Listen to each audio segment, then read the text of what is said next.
Ya estamos con muchos temas en la agenda con la ministra secretaria general de la Presidencia, Jimena Rincón. Ministra, bienvenida. Muchas gracias, Daniel. La reforma al binominal ya está presentada, se está comenzando a trabajar. ¿Debe votarse tal cual está o dejan espacio para que los parlamentarios puedan hacer adecuaciones? Se lo pregunto porque ahí cada uno puede empezar a ver cómo va, si el redistritaje le conviene o no le conviene y se puede empezar a complicar la situación. La verdad es que nosotros estamos en el trabajo parlamentario, lo digo, lo reitero, lo voy a decir siempre. El Parlamento es para escuchar, para debatir, para analizar las iniciativas, ya sean de mensajes presidenciales o de mociones parlamentarias. Ahora, hay temas que resulta inoficioso entrar a discutir, y el tema de los redistritajes, la verdad es que empezar a acomodar las cosas a la creencia de alguno o de cualquiera de los parlamentarios parece que no tiene mucho sentido. Aquí lo que se ha hecho es reagrupar los distritos sumando distritos, lo mismo que en el caso de las regiones, donde lo que se ha hecho es dejar a cada región como una circunscripción. El acomodo tendría, ¿no es cierto?, la dificultad de que cada uno diría estamos trabajando con la calculadora, que es lo que me conviene o no conviene. Eso yo creo que no hay mucho espacio, lo han entendido los parlamentarios, pero sí en otro tipo de normativas donde obviamente podemos recoger las inquietudes de los parlamentarios para hacer una buena legislación. ¿Cómo puede comprometerse el gobierno a que un proyecto que, por razones bastante fundadas, aumenta el número de parlamentarios, se quedan 47 nuevos parlamentarios, no va a significar más costos? ¿Cómo se cuadra el círculo? Mire, esto es igual que como ocurre en una casa en que uno está esperando una guagua y nacen mellizos. Y el presupuesto lo tiene que acomodar a esa realidad. Y aquí va a pasar lo mismo. Tenemos un plazo de 8 años para hacerlo, 4 años porque entra una parte de los nuevos senadores, todos los nuevos diputados, por cierto, y 4 más para que lleguen los otros. Y obviamente hay que administrar los recursos que se tienen para cumplir con aquello. Si queremos más democracia, tenemos que hacer este esfuerzo. Y yo creo que todas las fuerzas tienen que estar en aquello. Quedarnos en el detalle, en la discusión pequeña, decir que esto no, porque creo que nos desenfoca, y lo que la gente quiere es mejorar la calidad de la democracia. Pero ¿no sería mejor sincerar que tal vez para mejorar la calidad de la democracia hay que gastar un poco más? Porque uno entiende cómo se puede comprometer el gobierno, sí, o se le baja el sueldo a los parlamentarios, cosa que requeriría una reforma constitucional, o se rebajan las asignaciones, siendo que los parlamentarios van a tener distritos más grandes, por lo tanto uno entiende que van a tener más costos, más oficinas distritales. ¿Cómo se hace eso? La verdad es que cuando uno revisa lo que son las asignaciones parlamentarias, y usted podría preguntárselo a los distintos diputados, hay diputados que tienen grandes extensiones de territorios, hay otros que tienen más pequeñas y tienen la misma cantidad de recursos para las asignaciones parlamentarias, que son las que les permiten enfrentar el trabajo en sus territorios. Y lo que nosotros hemos dicho es que esto no supone más gasto. ¿Por qué? Porque hay que adecuar los recursos que tiene el Parlamento, y ese es el desafío. Tenemos, como digo, 4 años para hacer ese esfuerzo y 4 más para completar la totalidad de los nuevos parlamentarios. ¿Se quedó sola la UDI en este debate, como están diciendo desde el gobierno, o hay posibilidad de incluirla también y de incluir sus propuestas? Tal como está y lo que ha sido el debate en la comisión, nosotros hemos estado ya con el ministro Rodrigo Peñalillo, que lidera esta reforma en las 2 sesiones que ha tenido la Comisión de Constitución de la Cámara de Diputados, se ve un poco sola, porque tanto Renovación Nacional como Amplitud, y por cierto toda la nueva mayoría, están con la convicción de que esto es necesario y hay que hacerlo. Llevamos 24 años discutiendo este tema, más de 26 mociones y mensajes presidenciales en la materia para reformar el sistema binominal, y por lo tanto, salvo que la UDI entienda que es necesario sumarse a un reclamo, a una aspiración de la ciudadanía de terminar este sistema que es poco representativo, que no da cuenta de los tiempos, se va a quedar sola.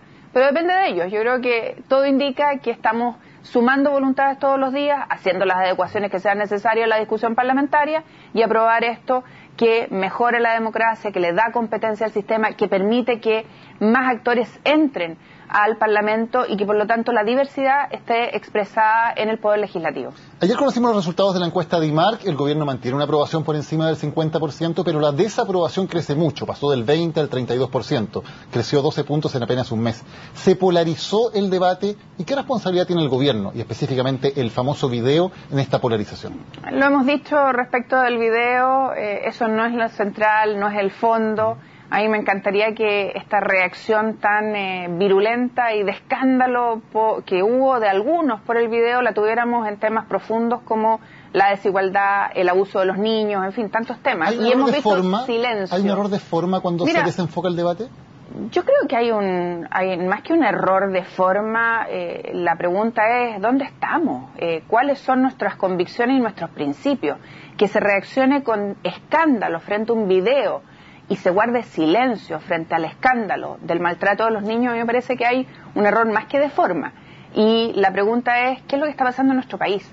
¿Qué pasa con la desigualdad profunda que tenemos, que requiere más recursos para que el Estado enfrente el tema de hospitales, el tema de infraestructura, el tema de educación, en fin, que son los debates que debiéramos estar dando frente a la reforma tributaria y no un tema de un video que puede sonar más duro o menos duro frente al abuso que muchos han tenido en temas que son cuestionables.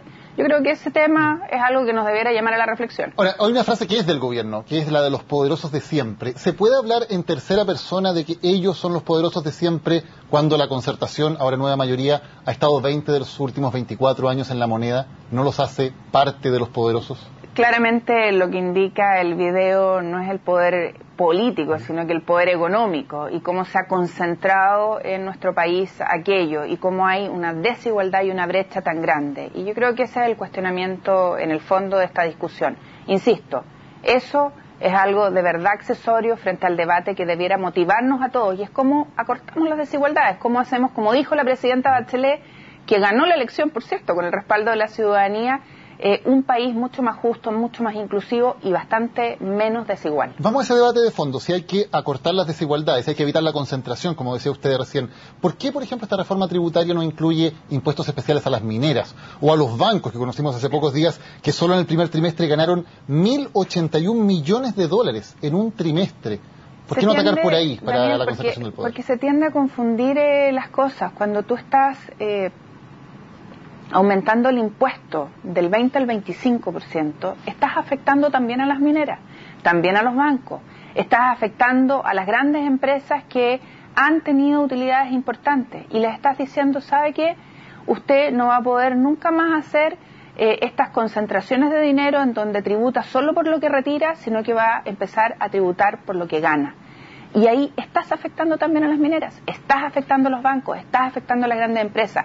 Entonces esto que se dice, no se afecta a las mineras, cuidado, estamos obligando a que todas las empresas que tienen grandes ganancias se pongan con más dinero para las grandes reformas que el país necesita que ayuden a acortar la desigualdad. ¿Se puede garantizar que no se afecta a la clase media? Porque muchos economistas dicen si se les sube el impuesto a las empresas, esos son mayores costos y los mayores costos se traspasan al consumidor. Por lo tanto, el consumidor va a terminar pagando más por los productos que hoy día tiene que consumir. Siempre se hace esa afirmación, ¿no? Cuando hicimos la reforma del royalty, se dijo aquí se van a afectar las inversiones y no va a haber más inversión en Chile. No fue así. Yo creo que dejemos de jugar con el susto y el temor a las personas y pensemos que lo que persigue esta reforma es efectivamente que quienes más ganan, quienes más ganamos, aportemos con más dinero para que el país tenga más oportunidades. El incendio en Valparaíso, el terremoto en el norte nos desnudó la pobreza. Y yo creo que eso debiera movernos a actuar con más celeridad frente a reformas que son tan importantes para nuestro país. Hoy tuvimos una marcha masiva de los estudiantes, 40.000 personas según las cifras oficiales de Carabineros, 100.000 según los estudiantes universitarios. Que haya miles de estudiantes en las calles, ¿ustedes lo sienten como un espaldarazo a la agenda del gobierno en educación? ¿O más bien todo lo contrario, como una fuerza que está oponiéndose a lo que quieren hacer ustedes en educación? Primero, señalar que fue una marcha bastante ejemplar. Pasaron, ustedes lo decían en las notas que presentaron hace un rato atrás, por primera vez después de más de 2 años por la moneda, y en un comportamiento bastante cívico. Siempre hay, lamentablemente, yo fui intendenta, desmanes en algunos lados que tienen que ver no con los que organizan las marchas, sino que con aquellos que se suman o aprovechan esos espacios. Segundo, decir que este es un tema, el de la reforma estudiantil, que le importa al país, a los estudiantes, a sus familias. Tercero, señalar que el ministro está haciendo su trabajo. El ministro no está partiendo de cero, parte con lo que fue no solo el trabajo de campaña, donde la presidenta se juntó, escuchó, recogió las inquietudes de nuestro país, sino que además con lo que fue el periodo anterior, 4 años del gobierno de Sebastián Piñera, donde no hubo un avance ni siquiera mínimo en estas materias. Y la gran reforma de la que hablaba Lavín cuando aprobó su proyecto de ley, la verdad es que no era ninguna reforma. Yo incluso voté en contra de aquella. Y tenemos que darle tiempo a él. Él se ha comprometido antes del 21 de mayo a mandar un paquete sustantivo de aquellos temas que tienen que ver con la educación preescolar y luego de aquello todas las que tienen que ver con la educación superior. Ya se mandó uno que tenía calidad urgente porque hay muchos alumnos que están en situación crítica frente a la posibilidad de que sus planteles educacionales entren en una situación que no tenga marcha atrás, como por ejemplo lo que vivió la Universidad del Mar. Pero brevemente, después de lo que pasó hoy, ¿la agenda del ministro Izaguirre tiene más apoyo para sacarla adelante o hay una piedra en el camino para sacarla adelante? Yo creo que lo que pasó hoy demuestra que este es un tema de primera prioridad y por algo la presidenta de la República lo puso como una de las 3 reformas estructurales. No es un tema inventado, es un tema que al país le importa y que creo que tiene que hacernos trabajar con más fuerza, más energía y más convicción en aquel. Ministra Jimena Rincón, gracias por haber estado hoy en CNN. Muchas gracias a ti, Daniel. Vamos a una pausa, ya volvemos con más. Estas son las noticias de CNN Prime.